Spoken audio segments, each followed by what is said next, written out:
तापस मुनि महिषुर सुनि देखी, भय प्रेम बस बिकल बिसेखी। समहु समुझि धरि धीरज राजा, चले भरत पहि सहित समाजा। तपस्वी मुनि और ब्राह्मण यह सब सुन और देखकर प्रेमवश बहुत ही व्याकुल हो गए। समय का विचार करके राजा जनक जी धीरज धरकर समाज सहित भरत जी के पास चले। भरत आई आगे भय लीन्हे, अवसर सरिस सुआसन दीन्हे। तात भरत कहते रहु तिराऊ, तुम्हि विदित रघुबीर सुभाऊ। भरत जी ने आकर उन्हें आगे होकर लिया और समयानुकूल अच्छे आसन दिए। तिरहुतराज जनक जी कहने लगे, हे तात भरत, तुम तो श्री राम जी का स्वभाव मालूम ही है। राम सत्य व्रत धर्म रता, सब कर शील स्नेह। संकट सहत सकोच बस, कहिए जो आय सुदेहु। श्री रामचंद्र जी सत्यव्रती और धर्मपरायण हैं, सबका शील और स्नेह रखने वाले हैं, इसलिए वे संकोच व संकट सह रहे हैं। अब तुम जो आज्ञा दो वह उनसे कही जाए। सुनितन पुलक नयन भरि बारी, बोले भरत धीर धरि भारी। प्रभु प्रिय पूज्य पिता सम आपू, कुल गुरु समहित माय न बापू।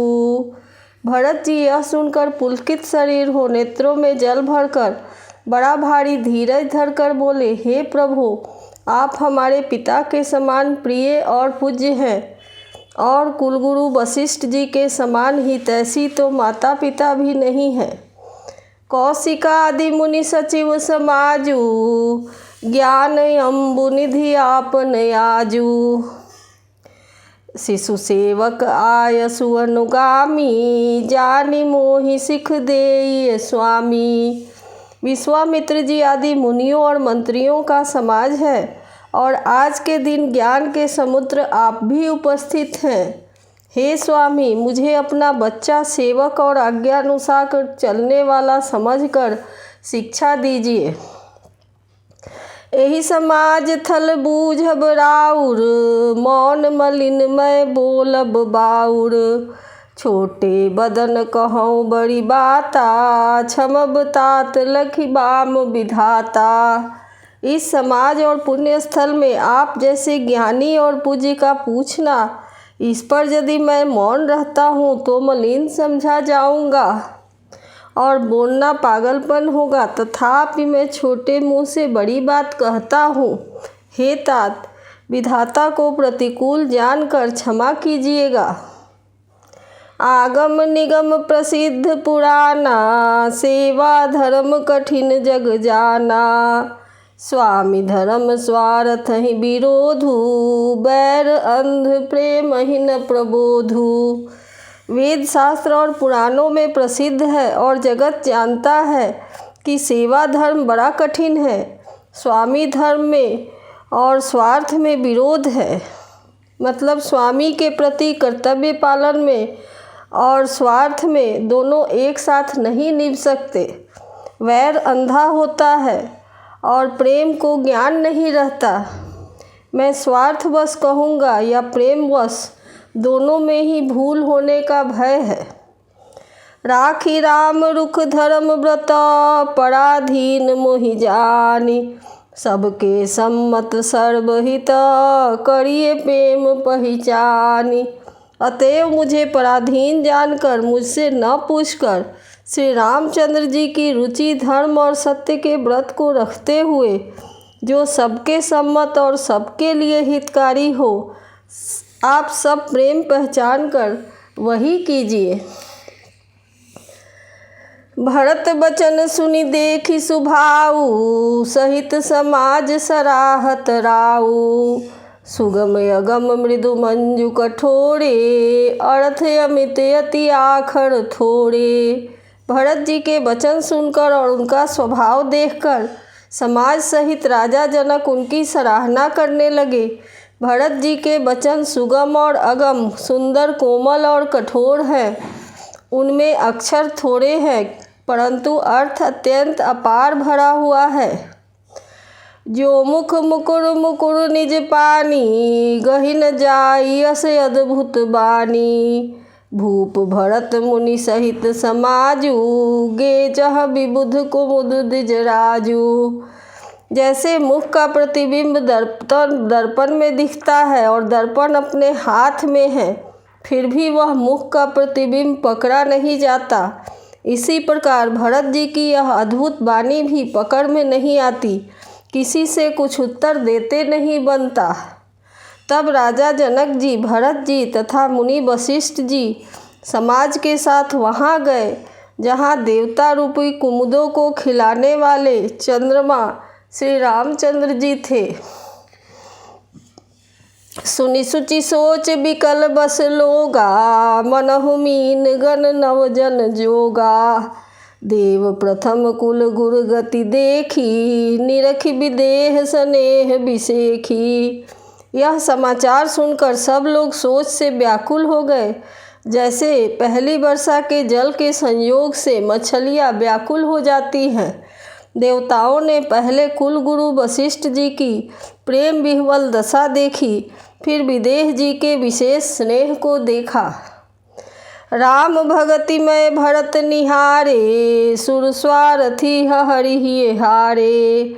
सबको राम प्रेम मैं पेखा, भय अलेख सोच बस लेखा। और तब श्री राम भक्ति से ओतप्रोत भरत जी को देखा। इन सब को देखकर स्वार्थी देवता घबराकर हृदय में हार मान गए। उन्होंने सब किसी को श्री राम प्रेम के सरोबार देखा। इससे देवता इतने सोच के बस हो गए कि जिसका कोई हिसाब नहीं। राम स्नेह सकोच बसा, कह सोच सुरराज। रचहु प्रपंच ही पंच मिली, नाहित भयउ अकाज। देवराज इंद्र सोच में भरकर कहने लगे कि श्री रामचंद्र जी तो स्नेह और संकोच के वश में हैं, इसलिए सब लोग मिलकर कुछ माया रचो, नहीं तो काम बिगड़ा ही समझो। सुरन सुमिरी शारदा सराही, देवी देव शरणागत पाही। फेरी भरत मति करी निज माया, पाल विविध कुल करी कल छाया। देवताओं ने सरस्वती का स्मरण कर उनकी सराहना की और स्तुति की और कहा, हे देवी, देवता आपके शरणागत हैं, उनकी रक्षा कीजिए। अपनी माया रचकर भरत जी की बुद्धि को फेर दीजिए और छल की छाया कर देवताओं के कुल का पालन कीजिए। विबुध विनय सुनि देवी सयानी, बोली सुर स्वारथ जर जानी। मोसन कहु भरत मति फेरू, लोचन सहस न सूझ सुमेरु। देवताओं की विनती सुनकर देवताओं को स्वार्थ के बस होने से मूर्ख जानकर बुद्धिमती सरस्वती जी बोली, मुझसे कह रहे हो कि भरत जी की मति पलट दो। 1000 नेत्रों से भी तुमको सुमेरु नहीं सूझ पड़ता। विधि हरिहर माया बड़ी भारी, सो न भरत मति सकई निहारी। सोमति मोहि कहत करु भोरी, चंदनी कर की चंड कर चोरी। ब्रह्मा विष्णु और महेश की माया बड़ी प्रबल है, किंतु वह भी भरत जी की बुद्धि की ओर ताक नहीं सकती। उस बुद्धि को तुम मुझसे कह रहे हो कि भोली करवा दो, भुलावे में डाल दो। अरे चांदनी कहीं प्रचंड किरण वाले सूर्य को चुरा सकती है। भरत हृदय सिए राम निवासु, तह कितिमिर तह तरनि प्रकाशु। अस कही सारद गई विधि लोका, विबुध विकल निशिमानहु कोका। भरत जी के हृदय में श्री सीताराम जी का निवास है। जहाँ सूर्य का प्रकाश है वहाँ कहीं अंधेरा रह सकता है। ऐसा कहकर सरस्वती जी ब्रह्मलोक को चली गई। देवता ऐसे व्याकुल हुए जैसे रात्रि में चकवा व्याकुल होता है। सुरस्वारथी मलिन मना, कीन्ह कुमंत्र कुठाटु। रचि प्रपंच माया प्रबल, भय भ्रम अरति उचाटु। मलिन मन वाले स्वार्थी देवताओं ने बुरी सलाह करके षड्यंत्र रचा, प्रबल माया जाल रचकर भय, भ्रम, अप्रीति और उच्चाटन फैला दिया। कड़ी कुचाली सोचत सुर राजू, भरत हाथ सब काज अकाजू। गए जनक रघुनाथ समीपा, सन्माने सब रविकुल दीपा। कुचाल करके देवराज इंद्र सोचने लगे कि काम का बनना बिगड़ना सब भरत जी के हाथ है।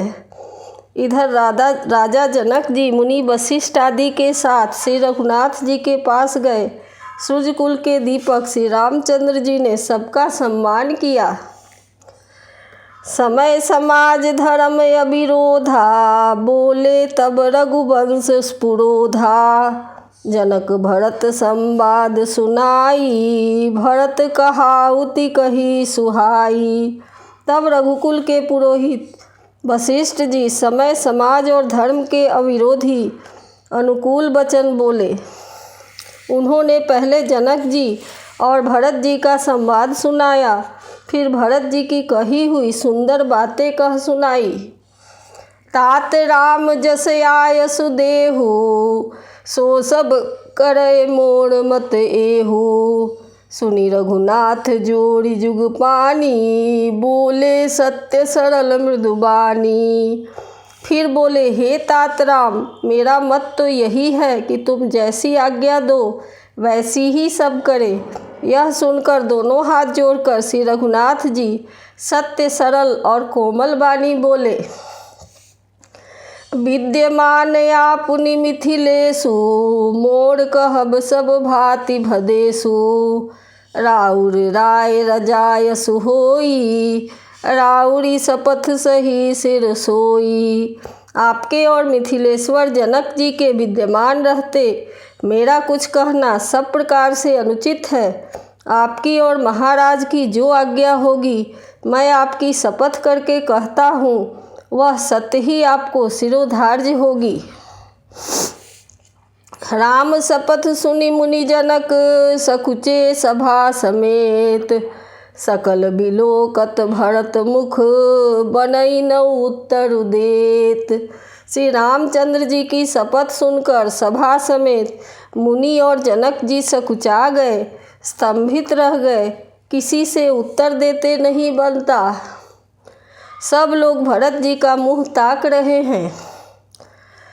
सभा सकुच बस भरत निहारी, राम बंधु धरि धीरज भारी।